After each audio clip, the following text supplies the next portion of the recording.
السلام علیکم ورحمۃ اللہ وبرکاتہ۔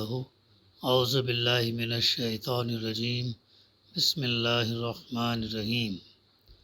هو الذی جعل لکم الارض ذلولا فامشوا فی مناکبها وکلوا من رزقہ والیہ النشور۔ امنتم من فی السماء ان یخسف بکم الارض فاذا ہی تمور ام امنتم من فی السماء ان یرسل علیکم حاصبا فستعلمون کیف نذیر۔ صدق اللہ العلی العظیم۔ رب اشرح لی صدری ویسر لی امری واحلل عقدۃ من لسانی یفقہوا قولی۔ وہی تو ہے جس نے تمہارے لیے زمین کو تابع کر رکھا ہے، چلو اس کی چھاتی پر اور کھاؤ اللہ کا رزق۔ اسی کے حضور تمہیں دوبارہ زندہ ہو کر جانا ہے۔ کیا تم اس سے بے خوف ہو کہ وہ جو آسمان میں ہے تمہیں زمین میں دھنسا دے اور ایکائک یہ زمین جھکولے کھانے لگے؟ کیا تم اس سے بے خوف ہو کہ وہ جو آسمان میں ہے تم پر پتھراؤ کرنے والی ہوا بھیج دے؟ پھر تمہیں معلوم ہو جائے گا کہ میری تنبیہ یعنی اللہ کی تنبیہ، اللہ کی وارننگ کیسی ہوتی ہے۔ سورہ الملک کی آیت نمبر 15 سے 17 تک کی تلاوت اور اس کی ترجمانی ابھی ہم نے سماعت کی۔ گزشتہ سے سورت کی تفسیر کا سلسلہ الحمدللہ جاری ہے۔ بڑی اہمیت کی حامل سورت ہے، اور گزشتہ جو آیتوں کا مطالعہ ہمارے سامنے آیا، یاد دہانی کے طور پر دوبارہ دہراتے ہوئے، جو لوگ جہنم میں گروہ در گروہ جا رہے ہوں گے، جہنم کے داروغہ ان سے سوال کریں گے کیا تمہارے پاس کوئی خبردار کرنے والا نہیں آیا تھا؟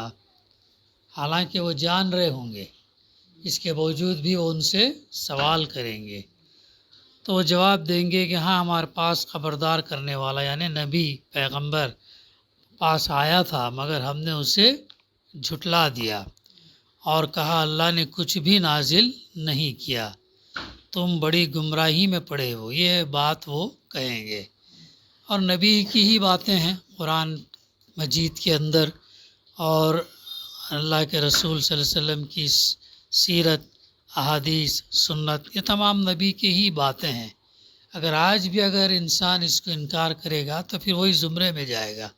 یہ چیزیں ہمارے پاس موجود ہیں، تعلیمات، لیکن ان تعلیمات کو پڑھے نہ، سمجھے نہ، عمل نہ کرے تو پھر جو ہے وہ بھی اس کا ذمہ دار، ان کے لیے بھی یہ اپلیکیبل ہے۔ تو وہ کہیں گے، اور آگے کہیں گے کاش ہم سنتے یا سمجھتے۔ وقت تو اب نکل گیا، دنیا میں اگر جب تک ہم رہتے کاش ہم سنتے یا سمجھتے۔ انسان جو ہے اس کو اہمیت نہیں دیتا، انسان جو ہے اللہ کے کلام کو، اللہ کے رسول صلی اللہ علیہ وسلم کے پیغام کو وقت نکالنے میں جو ہے بہت اپنے آپ کو مصروف ترین شمار کرتا ہے، وقت نہیں نکالتا۔ حالانکہ بارہا ہمارے سامنے بات آتی ہے کہ یہی وہ کلام ہے جو ہمیں دنیا اور آخرت دونوں میں کامیابی کی طرف لے جائے گا، اور جتنا ہم اسے جانیں گے، عمل کریں گے، اتنا جو ہے ہمارے لیے دونوں جہان میں سکون اور کامیابی ہمیں حاصل ہوگی انشاءاللہ۔ لیکن اگر ہم اسے وقت ہی نہ نکالیں، مہلت ہی نہ دیں، ٹائم ہی نہ دیں اس کے لیے، دوسرے کاموں میں اتنا، کیا کوئی دوسرا کام اس سے بڑھ کر اتنا اہم ہو سکتا ہے کہ اللہ کا کلام، اللہ کے رسول صلی اللہ علیہ وسلم کی تعلیمات اس سے بڑھ کر کچھ ہو سکتی نہیں؟ لیکن اس کے باوجود بھی وقت ہم نہیں نکالتے، تو کہیں ایسا نہ ہو ان کے جیسا ہمارا معاملہ بھی ہو جائے۔ تو اللہ تعالیٰ اس دن ان سے فرمائے گا تو آج اس بھڑکتی ہوئی آگ کے سزاواروں میں نہ جو ہے جو شامل نہ ہو جائے، یعنی جب وہ کہیں گے اگر ہم دنیا میں سن لیے ہوتے، بات مان لیے ہوتے، سمجھے ہوئے ہوتے، تو پھر جو ہے ہم آگ کے سزاواروں میں شامل نہ ہوتے۔ اس طرح وہ لوگ جو اپنے قصور کا خود اعتراف کر لیں گے۔ اللہ تعالیٰ ان لوگوں کے بارے میں کہتا ہے کہ لعنت ہے ان دوزخیوں پر۔ آگے فرمایا گیا اس کے مقابلے میں جو لوگ بغیر دیکھے اپنے رب سے ڈرتے ہیں، یقیناً ان کے لیے مغفرت ہے اور بڑا اجر ہے اللہ کی جانب سے۔ اب دیکھے نہیں، اللہ کو دیکھے نہ رسول کو دیکھے، بلکہ جو تعلیمات ہیں اللہ کے رسول صلی اللہ علیہ وسلم تک جو ہم پر آئے ہیں تو ان تعلیمات پر جو ہے ہم ایمان لائے ہیں۔ تو جو لوگ بے دیکھے اپنے رب سے ڈرتے ہیں، یقیناً ان کے لیے مغفرت ہے اور بڑا اجر ہے۔ پھر فرمایا تم چاہے چپکے سے بات کرو یا اونچی آواز سے، اللہ سبحانہ و تعالیٰ کے لیے یکساں ہے، برابر ہے، وہ ہر چیز کو جو ہے سنتا ہے، وہ تو دلوں کا حال تک جانتا ہے۔ جہاں سے بات اٹھتی ہے، جہاں نیت ہماری پیدا ہوتی ہے، جہاں وسوسے ہمارے دلوں میں پیدا ہوتے ہیں، وہاں تک سے بلکہ ان کے وجود سے تک اللہ سبحانہ و تعالیٰ واقف ہے۔ یہ ہمارا ایمان ہے۔ کیا وہی نہ جانے گا جس نے پیدا کیا ہم کو؟ کیا وہ اللہ جس نے تمام انسانیت کو پیدا کیا وہی نہیں جانے گا؟ حالانکہ وہ باریک بین اور باخبر ہے۔ اب اس کے بعد فرمایا جا رہا هو الذی جعل لکم الارض ذلولا فامشوا فی مناکبہا وکلوا من رزقہ، وہی تو ہے جس نے تمہارے لیے زمین کو تابع کر رکھا ہے، چلو اس کی چھاتی پر اور کھاؤ اللہ کا رزق۔ یعنی زمین جو ہے اس کرۂ ارض جو ہمارے لیے ہے، اللہ تعالیٰ نے کیا کیا اس کو ہمارے کنٹرول میں دیا ہے بالوقت۔ تو اس کے اوپر یعنی زمین تمہارے لیے جو ہے یہ کنٹرول تابع آپ سے آپ نہیں بن گئی، اور وہ رزق بھی جو تم کھا رہے ہو خود بخود یہاں پیدا نہیں ہو گیا۔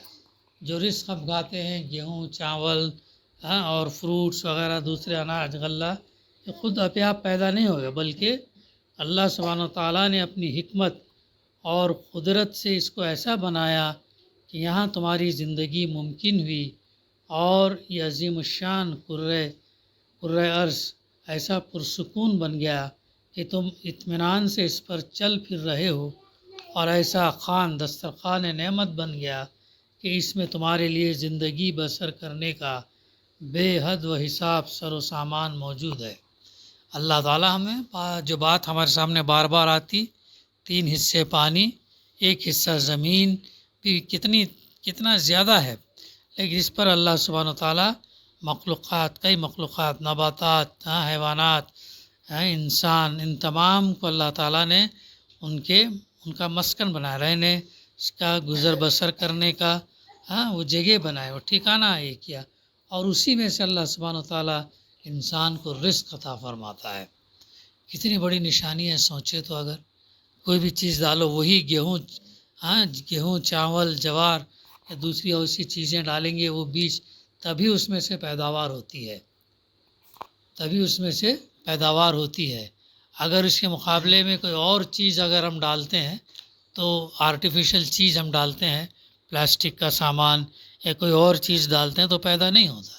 لیکن جو قدرتی چیزیں جو انسان جس کو رزق کے طور پر استعمال کرتا ہے، وہ چیز اگر ہم اس کی بیج کی شکل میں ڈالتے ہیں تو پیدا ہو۔ کتنی بڑی نشانی ہے، کیسا وہ اس کی بھی کتنی بڑی حکمت ہے، کیسا اللہ تعالیٰ ہمارے رزق کا انتظام کرتا ہے۔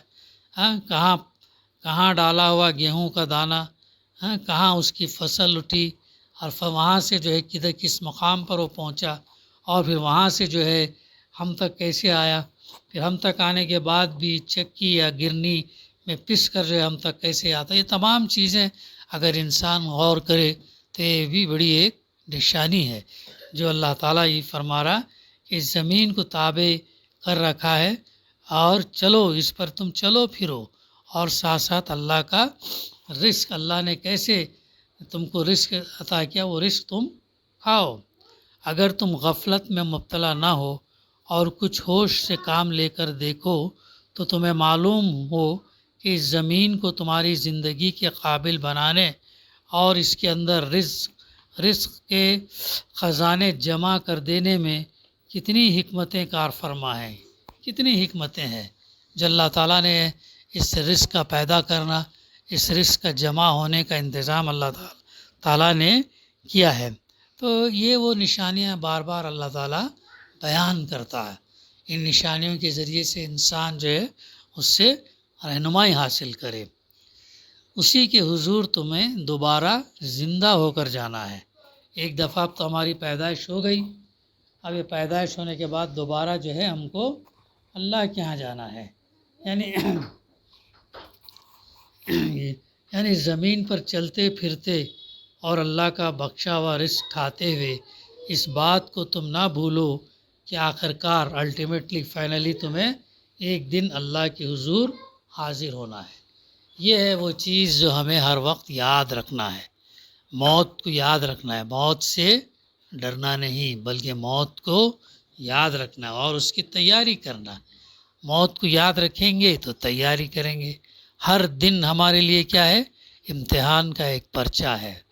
ہر دن میں سے کوئی نہ کوئی ایک دن جو ہے ہمارے لیے آخری دن ہو سکتا، آخری دن ہو سکتا، وقت بول کر نہیں آتا، اور اس کے لیے ہم تیاری کرنا، تیاری اللہ سے کرنا اس معنی میں کہ استغفار کرنا، اللہ کا شکر ادا کرنا، اللہ نے جو فرائض یہ کیا اس کے فرائض کی ادائیگی کرنا، گناہوں کی معافی چاہنا، سوچنا بھائی اللہ کا شکر ادا کرنا، اتنے دن اللہ تعالیٰ نے گزارا، آج کا دن ہم کو نصیب کیا، اور آج کا دن بھی اگر گزر گیا رات میں اللہ کا شکر ادا کرنا، اپنا احتساب کرنا، اپنا جائزہ لینا، یہ تمام چیزیں۔ اور موت سے ڈرنا نہیں، موت تو آنا ہی ہے، لیکن ایسی موت کے لیے دعا کرنا کہ کلمہ نصیب ہو، ایمان پر ہمارا خاتمہ ہو، ہمارے گناہوں کی بخشش ہو، یہ موت کے لیے کرنا۔ حالانکہ موت کی ایسے تمنا نہیں کرنا ہے، چاہے آدمی کتنا بھی بیمار ہو، پریشان ہو، کچھ بھی ہو، لیکن تمنا نہیں، لیکن یاد رکھنا، موت کو یاد رکھنا ہی وہ چیز ہے جو انسان کو دنیا کی آسائشوں سے یہ کرتی، دور بھگاتی ہے، دنیا کی آسائشوں میں پھر مبتلا نہیں ہوتا ہے وہ۔ تو موت ہی وہ چیز ہے جو اس کو یہ دیتی کہ ہاں بھائی ایک دن جانا ہے، ایک دن دوبارہ اٹھنا ہے۔ تو یہی چیز اللہ تعالیٰ بار بار قرآن مجید میں مختلف زاویوں سے، مختلف پیراؤں سے جو بات سمجھاتا ہے، بتایا ہے انسان کو، اور اسے غنیمت سمجھنا۔ اسی کے حضور تمہیں دوبارہ زندہ ہو کر جانا ہے۔ تو یہ چیزیں فرمائے، پھر آگے فرمایا جا رہا امن تم منفس، کیا تم اس سے بے خوف ہو کہ وہ جو آسمان میں ہے تمہیں زمین میں دھنسا دے؟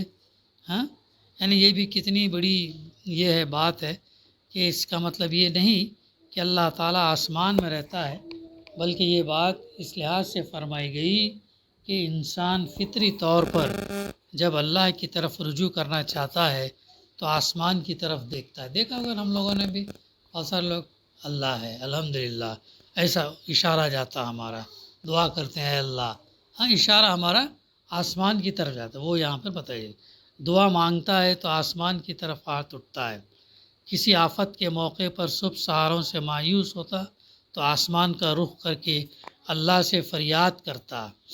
کوئی ناگہانی بلا آ پڑتی ہے تو کہتا ہے یہ اوپر سے نازل ہوئی ہے۔ یہ بھی بار بار یہ باتیں آتی ہیں نا ہمارے سامنے، اوپر سے نازل ہے۔ غیر معمولی طور پر حاصل ہونے والی چیز کے متعلق کہتا ہے یہ عالم بالا سے آئی ہے۔ غیر معمولی طور پر حاصل ہونے والی چیز کے متعلق کہتا ہے کہ عالم بالا سے آئی ہے۔ اللہ تعالیٰ کی بھیجی ہوئی کتابوں کو کتب سماوی یا کتب آسمانی کہا جاتا ہے۔ ابو داؤد میں حضرت ابو ہریرہ رضی اللہ کی روایت ہے کہ ایک شخص ایک کالی لونڈی کو لے کر اللہ کے رسول صلی اللہ علیہ وسلم کی خدمت میں حاضر ہوا اور عرض کیا کہ مجھ پر ایک مومن غلام آزاد کرنا واجب ہو گیا، کیا میں اس لونڈی کو آزاد کر سکتا ہوں؟ اس نے کہا مومن لونڈی کو آزاد کرنا۔ جب مومن لونڈی کو آزاد کرنا تو اللہ کے رسول صلی اللہ علیہ وسلم نے اس لونڈی سے پوچھا اللہ کہاں ہے؟ تو اس لونڈی نے کہا، انگلی سے آسمان کی طرف اشارہ کر دیا۔ اللہ کے رسول صلی اللہ علیہ وسلم نے پوچھا اور میں کون ہوں؟ تو اس نے پہلے آپ صلی اللہ علیہ وسلم کی طرف اور پھر آسمان کی طرف اشارہ کیا، جس سے اس کا مطلب واضح ہو رہا تھا کہ آپ صلی اللہ علیہ وسلم اللہ کی طرف سے آئے ہیں۔ یہ حالانکہ وہ یہ ہونے کے باوجود، غلام لونڈی ہونے کے باوجود بھی یہ بات بتا تھے۔ اس پر اللہ کے رسول صلی اللہ علیہ وسلم نے فرمایا اسے آزاد کر دو، یہ مومنہ ہے۔ حضرت قولہ بنت رضی اللہ ثعلبہ کے متعلق حضرت عمر رضی اللہ نے ایک مرتبہ لوگوں سے فرمایا یہ وہ خاتون ہے جن کی شکایت 7 آسمانوں پر سنی گئی، 7 آسمانوں پر ان کی شکایت سنی گئی۔ اب اس میں اس کا ریفرنس ہمیں سورہ المجادلہ میں ملتا ہے۔ اس میں دراصل اس کی شروعات واقعہ تو طویل ہے، مختصراً یہ کہ یہ جو خاتون تھی ان کے لیے جو آیات نازل ہوئی ہیں، اللہ نے سن لی ابتدائی آیات، اللہ نے سن لی اس عورت کی بات جو اپنے شوہر کے معاملے میں تم سے تکرار کر رہی تھی اور اللہ سے فریاد کی جاتی، اللہ تم دونوں کی گفتگو سن رہا ہے، وہ سب کچھ سننے اور دیکھنے والا ہے۔ یعنی یہ خاتون اور ان کے شوہر اوس بن صامت انصاری قبیل اللہ، اوس کے سردار حضرت عبادہ بن صامت کے بھائی تھے۔ ان کے زہار کا قصہ جو ہے زہار کے تعلق سے واقعہ ملتا ہے۔ یہاں قابل ذکر بات یہ ہے کہ ان صحابیہ کی فریاد کا بارگاہ الہی میں مسموع ہونا، سننا اور فوراً ہی وہاں سے ان کی فریاد رسائی کے لیے فرمان مبارک نازل ہو جانا ایک ایسا واقعہ تھا جس صحابہ کرام میں ان کو ایک خاص قدر منزلت حاصل ہو گئی تھی۔ سلسلہ جاری رہے گا انشاءاللہ۔